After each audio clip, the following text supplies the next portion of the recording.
Hello, this is Friday at 11, and today we're going to talk about Pinterest. We have a special guest, but first of all I'm going to introduce the usual suspects, the first of which is Penny. Hi everyone, I'm Penny and blog at Being Mrs. C. Next up is Joy. Hi, I'm Joy, I'm from Pink Oddie and the Sensory Seeker. And hello to Helen. Hello, I'm Helen Neal and I'm from kittycharts.com.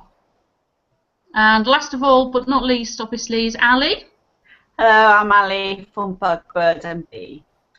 And today we have a very special guest who's a big Pinterest user, and we're going to try and tap her up for a lot of tips. I think today is what we need. So here we go. It's Jennifer from Jennifer's Little World. Say hello, Jennifer.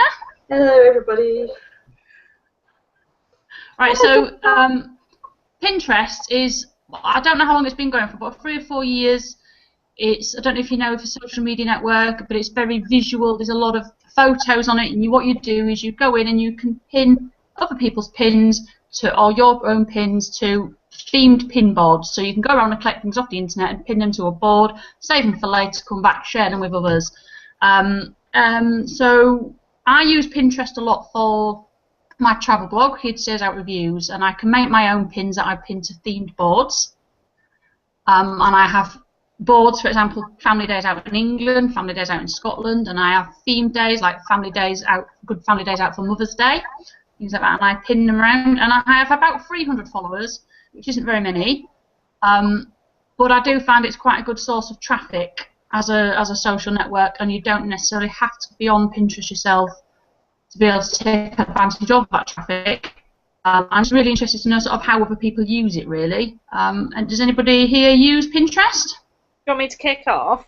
Aye, go on then. Aye. Well, you see, Pinterest, it's a funny one. I love Pinterest, but it's so visual. So I think as a crafter, it's really inspiring. I go on there and I get inspiration and things like that. But I don't find it very good for traffic. Maybe that's just because my crafts aren't very good. But what I find I prefer is actually going on there and using it to have boards of themed things for things that I want to do. So, for instance, I've got a board of kids' craft activities. I've got a board of paper plate-based craft activities, things like that, which is fantastic.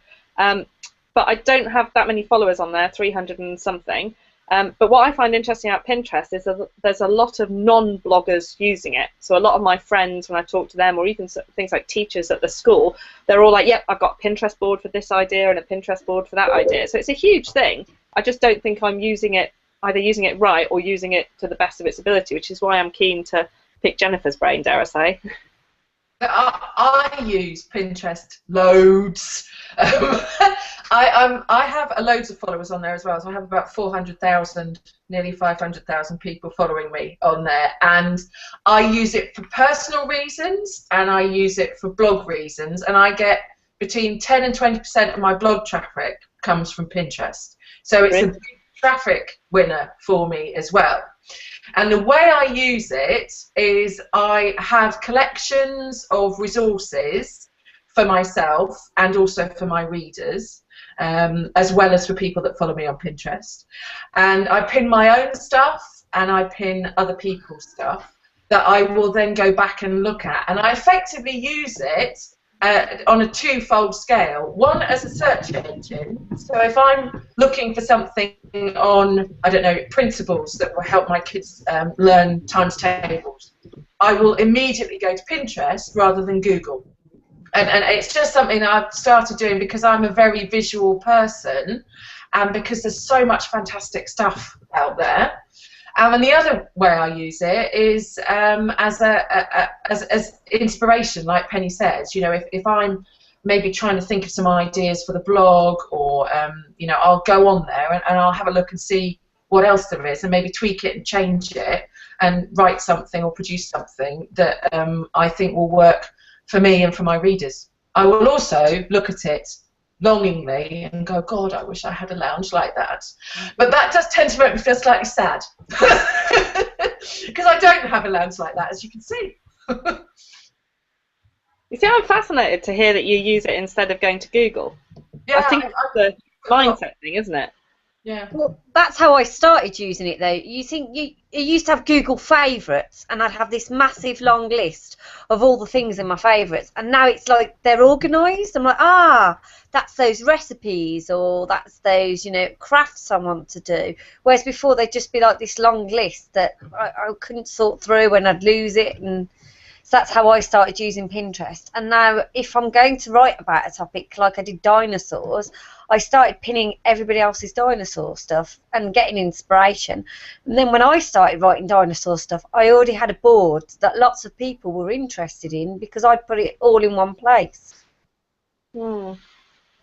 It's great for stuff like that, for collating things, for research, or however you say it, for that thing. It's really good just to put them all in one place.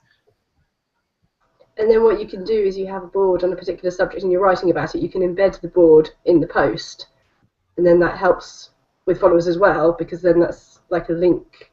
Like recently I was writing about our summer house in the garden, so I made a board. I was making one anyway, so I just put a link there, and then that's a way of showing people where you are on Pinterest, just in case they're not following you yet. Yeah, I was reading an article about tips on how to increase followers on Pinterest the other day, and that was one of the top 2 tips were, number 1, if you have a blog, put a Pinterest button on it somewhere, and the second one was to embed boards where you can, and I'm halfway through drafting a post to go up later today which has got an embedded board on it for that reason. Yeah. How did you embed the board? They give you the code, so if you go into one of your boards, there's the little button with, I think it's ... going down, and you click on that, and I think one of the options on that is embed board, and it gives you the code that you just need to copy and paste into WordPress or whatever, and away you go. There's a link somewhere, I think, on Pinterest as well, which gives you the code for adding the buttons and things that you need, like the pin it button to put under pictures. Yeah, they've actually got quite a lot on there to help promotion of themselves, if you see what I mean, which makes sense. Yeah, you can put your whole profile in, or just a board, or I think individual pins as well. Is there a widget for WordPress or anything where, you know how there's widgets so you can have your Instagram pics in the side? Are there any widgets to be able to put your Pinterest, either a single board or... I have one, but I'm on Blogger, but I have one that shows my most recent pins. Yeah, I've got that on mine. I've got a plugin, Pinterest plugin, that can show you. I don't have on my blog this. I changed my theme recently, but you can do that. Going on the other way, I pin for fun. My old blog, I used to get quite a lot of traffic. I used to do a lot of crafts when my kids were younger, especially my youngest one, and food and everything. But since I started my new one, I haven't really had the time to give, since we moved, to just dedicating it to my blog. So I've got 10,000 followers, but that's purely on pinning stuff that's popular. If you go on Pinterest and you press the P, it'll have a popular thing, and each week it changes. This week it's about gardening. So I already have a gardening board to do with natural gardening and wildlife gardening. So I've been going through all their boards that they've featured, and I've been pinning stuff off there. And I do that every week. I look at what the popular thing is. But I tend to go against what everybody's advising, like pin slowly, pin onto your own board, pin onto another board, because I tend to use my phone a lot. When there's something boring on the telly that the kids are watching cartoons, I use my phone a lot for everything, because when the kids are home, I don't go on the computer. I tend to sort of like flip through all the social media networks in between, you know. But yeah, majority of my boards, I crochet, sewing, paper crafts, and all that kind of thing. I find if I pin like 50 odd stuff, I might get half of them repinned, but they're not my original pins, they're other people's. And I get quite a lot of big following just for pinning for myself. How do you go about deciding which boards are best for collaborative ones? Because I get just not people that I know, just get invites for boards. How do you decide which one's the best ones to join? because last year I had about 100 boards and I managed to get it down to 80. And I did another cull, and then and I did 2 others. How do you decide which are the best collaborative boards to join as a blogger? I I was don't really get invited to any. I don't know. They've got I ones that are quite find active. random ones and ones that are really good. A lot of Americans, I think because I pin quite late at night or just when they're waking up. I tend to join a collaborative board, and I'll pin relevant stuff to it, and then as a blogger, if you're talking from a sort of traffic perspective, I then look to see whether those pins get repinned and how active that board is. If you're a business verified Pinterest account, which you can be as a blogger, you're allowed to be, and I am. You also get analytics with your Pinterest account, so you can actually see within the analytics which boards are giving you the highest impressions and repins. So I'm very much like Ali. I had loads of people ask me to boards, and I always say yes. Look at the board, see how many other people's pins have been repinned, contribute for a bit, see how it goes, and if it's not working for me or I'm not finding good stuff within it, it's not just about driving traffic, it's also getting good stuff for me to pick for other people, then I might leave it. But it's not necessarily all about bringing stuff to me. It's about trying to participate in the community as well. Yeah. Do you find it's handy to have 2 or 3 boards on the same subject? So say 3 different travel boards, that one might be for you and 2 might be collaborative. I'm finding I've got quite a lot of food boards, but they're all quite diverse. So I've got vegan and vegetarian, and then I've got easy meals, and there's family meals, and there's is it better to have lots of different boards to be joined on, or should you go down to be a bit more niche? I think you probably got more. Depends what you want to use it for, doesn't it? If you're interested in looking and say if it was me and I was looking at food stuff, if I was interested in all those areas, then I want to. But say I wasn't interested in vegan, then there'd be no point in having that board. Does that make sense? Yeah. But my problem is they're all the boards that are the same, so I'll get invited to 20 million Christmas boards, and I'm like, oh, and I can pin my stuff to all these Christmas boards now. But in terms of people following me, are they really going to want to follow 20 Christmas boards? I don't know. Yeah, that's my next question.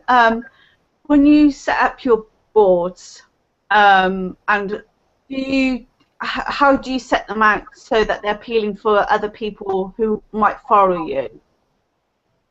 Do you do them alphabetically? Do you do them in groups? Do you do relevant ones at the top, or do you do your blog one at the top? How do you set them out so it looks appealing for other people to follow you? Can you change it? I've never really.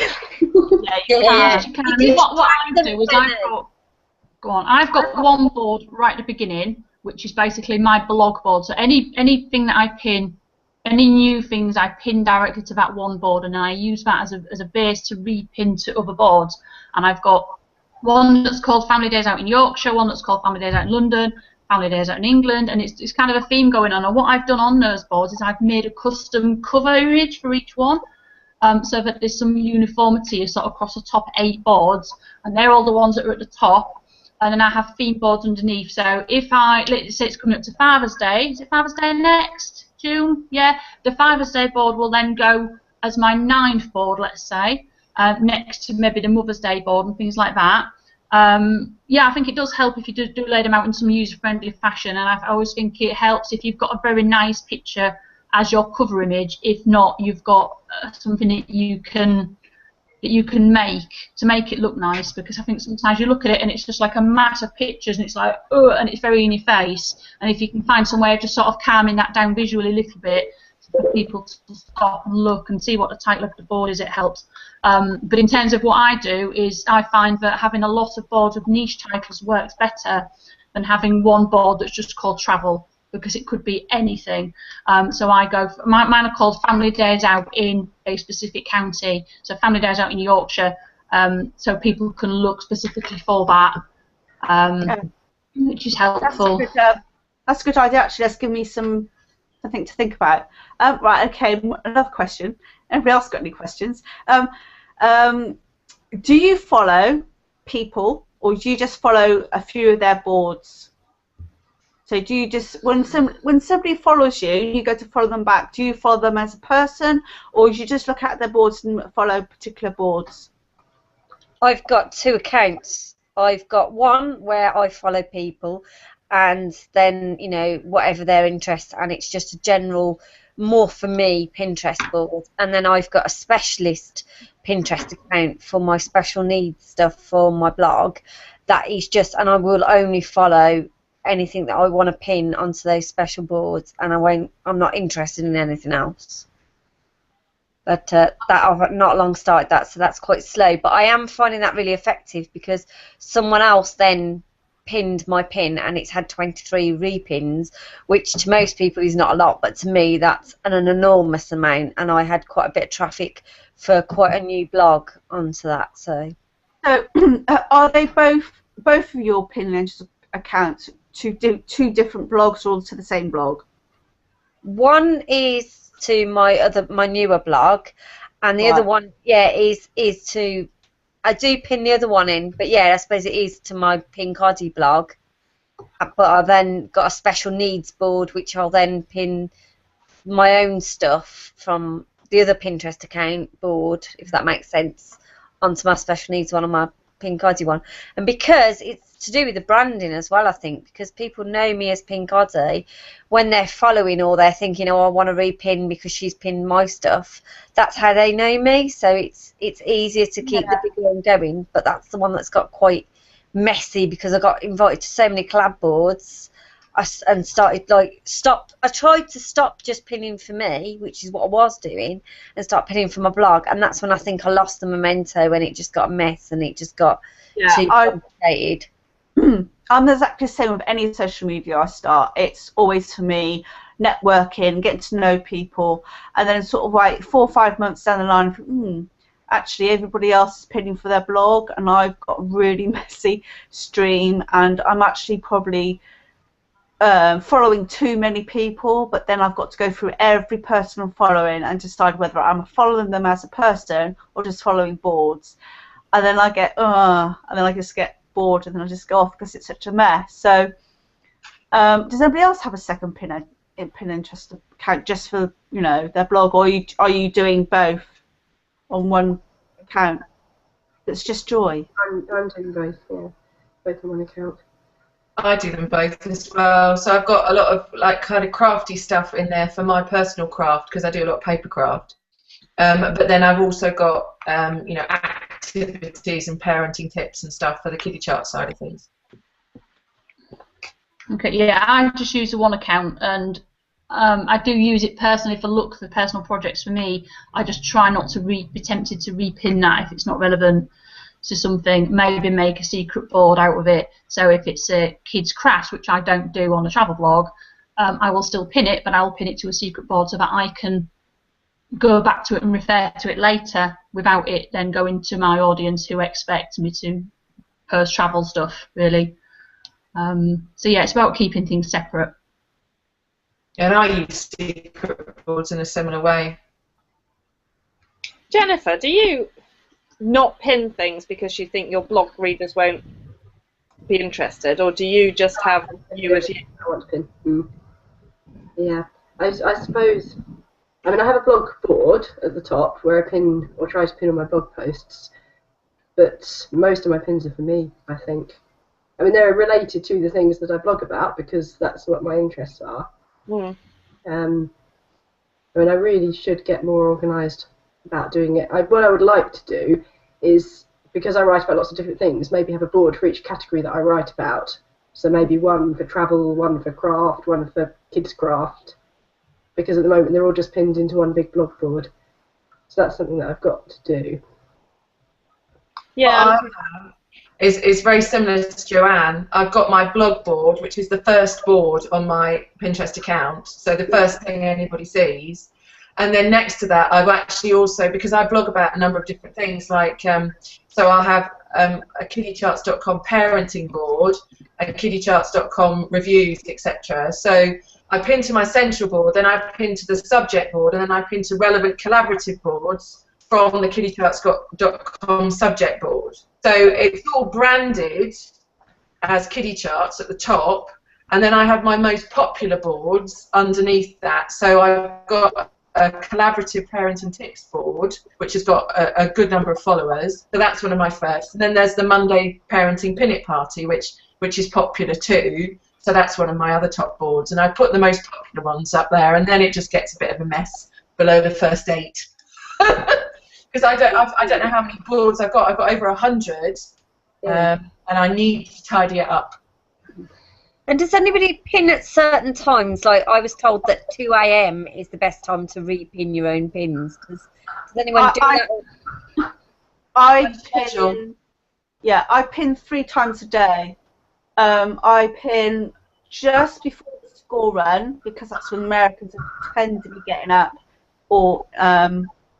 I pin late at night, about 10, 11 o'clock. Again, that's when it's sort of like mid-evening for Americans. I've got a lot more Americans than I do bloggers, and a lot of the bloggers that do follow me don't use Pinterest. And what was the other time? Evenings. And so early mornings are good as well because Americans are just going to bed. So yeah, it's the same sort of like routine that I do, but backwards, if that makes sense. So do the analytics tell you what times your pins are pinned? I've never looked at mine, to tell you the truth. No? I don't think they do now. It doesn't tell you when they're pinned. It tells you how many clicks you're getting through to your blog, how many repins you get, how many impressions you get on your profile. There's absolutely masses of analytics. It's all kind of speaking to your audience, your Pinterest profile, and your website or your blog.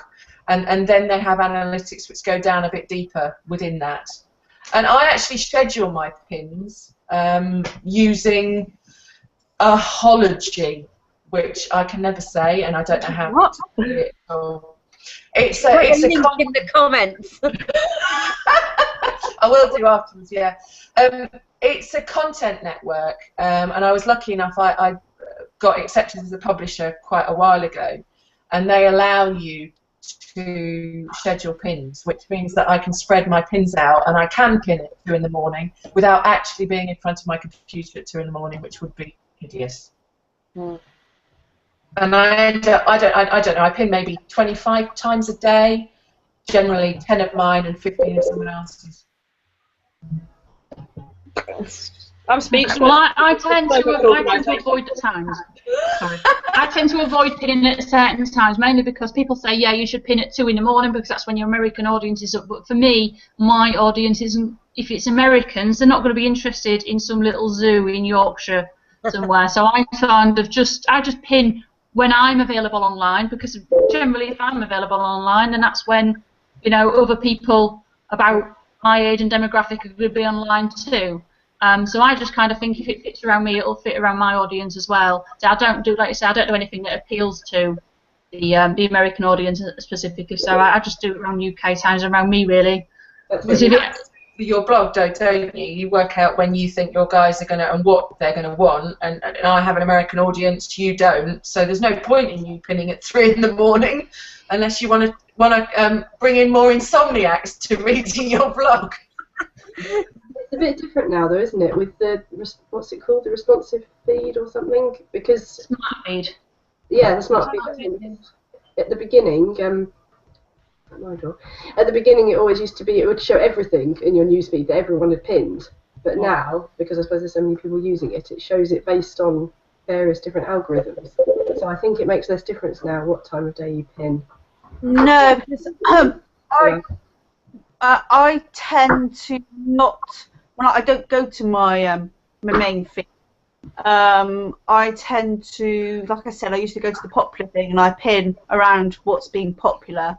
And I tend to, if I got an idea of, oh, yeah, that'd be a good thing to pin, I'll go straight to search and I'll pin stuff that I find I rarely look at my main board with people that I'm following. Yeah, I don't look at it as much. A question: do you, when you're pinning, do you tend to repin stuff that you'd like, or do you go to the source and pin from the source? I repin. I repin. I'm a repinner. So does anybody, when they come to a blog post and they see something, do you pin anything on pinning or don't? Yes, if I'm on my desktop, I'll pin from blogs that I'm visiting. Right. I pin stuff that I find and like, and it might be part of the Monday Parenting Penny Party. I obviously do that anyway, but it might be because I'm just browsing someone's blog and I quite liked it and it's relevant to a parenting tip board that I've got, then I will pin it from source. I don't do that anywhere near as much as I do repinning, because, as I said before, I tend to find stuff. I use Pinterest as a search engine, so obviously I'm repinning from there because that's how I'm using it. But if I'm browsing the internet or I see you know, something that is cool and a principle that's really helpful, then I will pin it to my principles board or whatever, and I will pin from source sometimes. Okay, what I do is if I find a pin and I like it and I want to repin it, but the text on it is awful, like they've just put, it's just got the image code on, rather than, this is my feedback, isn't it? Just get the image code on and nothing else. I will go to the source and repin the picture from the source, and then call it something sensible that I know Pinterest will find, because some people are absolute buggers for putting a really nice picture up and then completely ignoring what's in the text. And Pinterest can read that text. It's very searchable, and it doesn't read right. If you look at it, it's just a mash of text and it means nothing. And I think that the text is as important in Pinterest as the image, because it can search it. So when you're pinning if you've got a blog and you have got photos on that blog, please call them something that you would like to see appear in Pinterest, because when you pin it, it automatically brings that through. What's the thing that you use when you get them all analysed? I can't remember what it's called. Where it doesn't matter how many times your pin gets repinned, but there's a little bit underneath. What's it called? Well, back to that. You know, you were saying about if you find it at the source, while you're thinking what that's called. If you find someone, you know, do you get rewarded for like how many times it's been repinned? So say I'm on Red Ted Art's blog, just because I love that blog, let's give it a bit of a mention, and I find a pin, am I better to go to her Pinterest board and repin it from her blog board so she's got an extra repin on, or is it better to repin it from the source at her blog? Surely the more repins she gets, the more Pinterest will say, oh, this is a popular pin, let's feature it. I think that is the case, and also it means that if you've repinned it, people can go back to where you've repinned it from, so then they will find her board, and then possibly see other things there that they want to repin or follow her. I'm trying to think what this thing called now.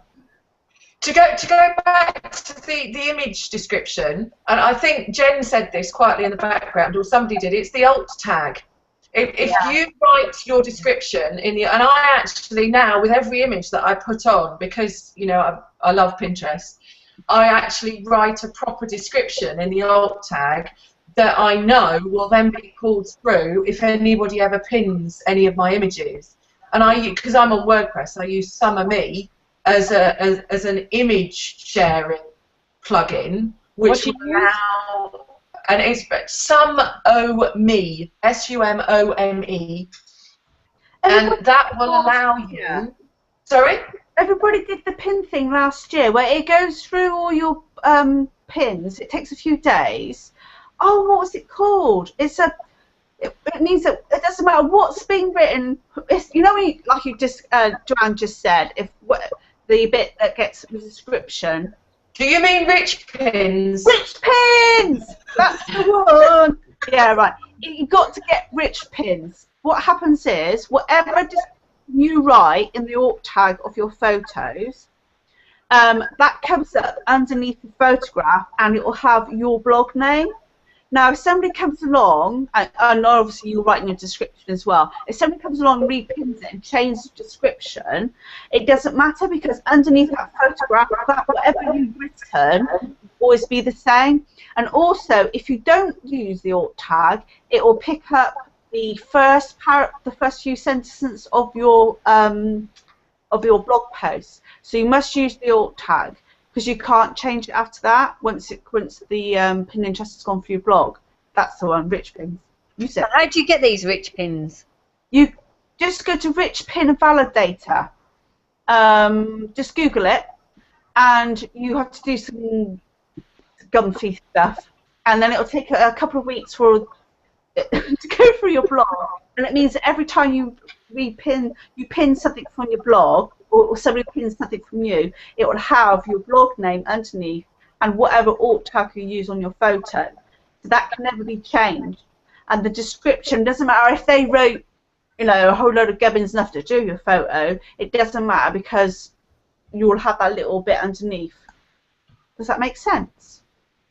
Yes. Absolutely. Yeah, and there are different kinds of rich pins. So if you're a foodie blogger, you can actually verify or validate, or whatever the blooming word is, your website for recipe rich pins. Yeah, and it will actually pull in relevant information for recipes. Yeah. You can do it for photos and all that. Sorry, Joy, is your head exploding? Yeah, I use Zipness for that. My recipe gets put into a recipe card, and then every time somebody pins from that, it gets validated, and I think it comes up search higher as well once you do that. Hashtags. Does anybody use hashtags? I'm sure someone told me that they're not worth doing on Pinterest, and I'm sure it's the woman from Pinterest. It's changed. Have you not seen it? It's changed. Very recently. Don't use them. Apparently, Pinterest, and this is from the lady that runs Pinterest UK. She said it's not wise to use them, and I've read other stuff directly on their blog that says that pins with too many hashtags, or potentially even hashtags at all, are considered spammy, because the point of Pinterest is to show visually appealing things to people. If you've got 50 hashtags in the description, it's not very visually appealing. So they actually use rich keywords to pull up the pins. They don't use hashtag blogger or hashtag this is load of spam or whatever it is. Yeah, because they have been recently clickable, because I noticed it the other week, but I wouldn't use them myself just because it looks too much like Instagram, and Pinterest isn't Instagram. I have another question. Oh, do you ever check the pins that you pin? I used to do it quite regularly. If I pin something, I go through to the source. Well, I go through the source first before I pinned it, because a lot of people tend to not use the source that was originally the pictures from. Does that make sense? So what they do is that they load up a picture onto their blog, pin it, then go back and delete that photo, and it could be on a porn site. So you'll get. But Pinterest have got. If occasionally I've had it where they've sent me an email saying we've removed this pin from your board because we've found that it actually contains links to illegal sites or porn sites. So yeah, if you can pin stuff inadvertently without realising that that's where it's going. Pinterest are pretty good at picking up on it, and they will let you know that they've done it. But yeah, I do quite regularly check the pins where they're coming from, the source, because obviously it might be a great pin on travel tips, but then I'll look at the travel tips and think actually they're crap. I don't like those travel tips. I'm not going to share those with my audience. No, I mean, people have got a brilliant image. Yeah. People are sharing, but nobody's actually checking what they're sharing. Yes. I think there's a real danger of that. I think a lot of people are now using a lot more great graphics and photos, but like you said, the content's pretty pants. And even though I'm using Pinterest for myself, I've still got quite a big audience, and I like to think that what I'm sharing is relevant, and I'm putting effort to making sure that what I'm pinning doesn't go to porn site or something that's like totally not what the photo is on about. So go on. So just switchy topic. What can we do as bloggers to make our sites more appealing to people who use Pinterest? Yeah, my biggest problem is my images aren't that visually appealing.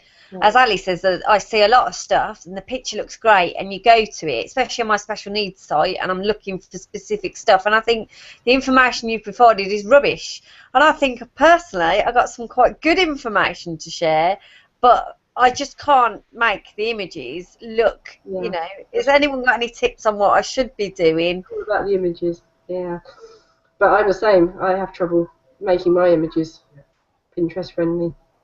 I mean, white backgrounds and clear pictures, and people put text in quite a lot, but I'm not so good at that, to be honest. But yeah, it's all. I use text on mine. I use PicMonkey, and I put text on mine. I know a lot of people say don't do that, but on the Pinterest blog it does say do that, and I actually find it for myself easier, especially with doing food, that I know what I'm pinning. Because something, you know, bread can look all the same, but if it's something different and it's got marked on there what it is, then it's easier for me to. And I find those pins actually get repinned more. And it's the same with the crafts and everything. People can have a collage of, you know, say 20 toilet roll things, and the picture might not look great, but the fact that it's got 25 whatever on it, that's easy for me to pin and say, right, okay, that belongs there. And I think when you go to a board, you can easily pick out things that have got wording on it. For a while, there was also the thing about the ultimate sized picture for Pinterest, so they fitted in with and no, I don't. But I have tried to do the long thing, and it's just took too long. And I was like, I'm just going to go back to what I know. It doesn't look right on the blog, I don't find. no. And I feel like when you're on Pinterest, you have to expand the pin anyway. Yeah. Yeah. I am guilty of making those little collages where they go down, and I've on the old Pinterest you used to be able to put like 14 pictures in a row all the way down, and it would go the whole length of your screen and off the other end. It was brilliant, but now they shrink them. So you get, I put maybe 2 pictures on, and then I put a little bit of text in saying, you know, not review of certain place, but I'll put Alton Towers our day out or something like that. Because looking sometimes from the pictures, you can't tell immediately where the place is and what it is. But you might flick through and say, actually, I quite fancy going to Alton Towers, I'll pin that, or I've been. And I don't have a lot of followers, but I do have a lot of repins, and I think a lot of those are people pinning days out that they want to go on because they've seen it fly through. And also because I'm quite good at putting descriptions into the pins when I pin them. Yeah, So, I think it's the same for any social media, though, isn't it? Just because you've got hundreds and 100,000 followers doesn't mean that they're engaging with you. And, you know, so yeah, even though I've got 10,000 followers, I don't have that lot of repinning, you know, unless I do a huge spree. And then I actually have a little guilty thing, oh, perhaps I was a bit spammy. But then there's people that I follow that don't blog, and they just pin forever. They're not thinking about who the people are following them. So you sort of like, yeah. And it's definitely worth it as a blogger to go back over your older posts and redo them for Pinterest. So if you've got crafts that you did, you know, 2 years ago, to go back, and if you can, take another photo, or maybe add text to the photos you've already got, and put a pin it button underneath, which you can do through the Pinterest widgets, and then start pinning it again. And then that gets it, you know, people start seeing it again, whereas otherwise it might get forgotten. So that's definitely worth doing as a blogger.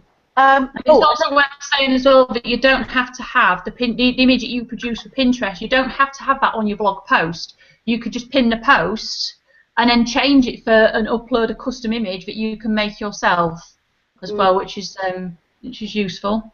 Yeah. Right. Okay. We're going to be going soon, aren't we? Are we going to suggest what we're going to do next week? The elections, isn't it? Wow, we might have a new Prime Minister by this time next week. Maybe. We can get him on. Well, We might be able to get the old one on. They won't be very busy. the lady from the Green Party is following me on Twitter now. Yeah, I was I don't think it's going to talking be about, Prime Minister next Friday, Joy. Hate to break it to you, but yeah, talking You about never know. with my kids, and Mia reckons that David Beckham's running. David Beckham. David Beckham's running. Kieran, obviously being 12, he knew all of them. And then I said, "Oh, you forgot the Monster Raven Looney Party," and he looked at me and went, "What?" And he sat there and Googled it and had looked at all of them, and he said, "Crazy people." I said, "Well, yeah." Yeah, my daughter was quite impressed that we had a Monster Raven Looney Party. She's well up for that one. I think so. Well, she might grow up by the time she gets to voting, hopefully. Oh, don't. Although, saying that. Let's hope so. Right, well, I think that's it for Pinterest. We could probably go on all day about it. There's a lot of things that we haven't covered, but we'll maybe do that at a later time. So come back next week when I think Penny's hosting, and we're going to have an election special. No doubt there'll be plenty to talk about. So it's goodbye from me. Bye. Bye. Don't forget to subscribe to Joanne's YouTube channel. Yes, it'll be on my YouTube channel later. And we'll see you all at Blog on Mozzie tomorrow, maybe. Give us a wave if you're going to be there. Bye. Bye.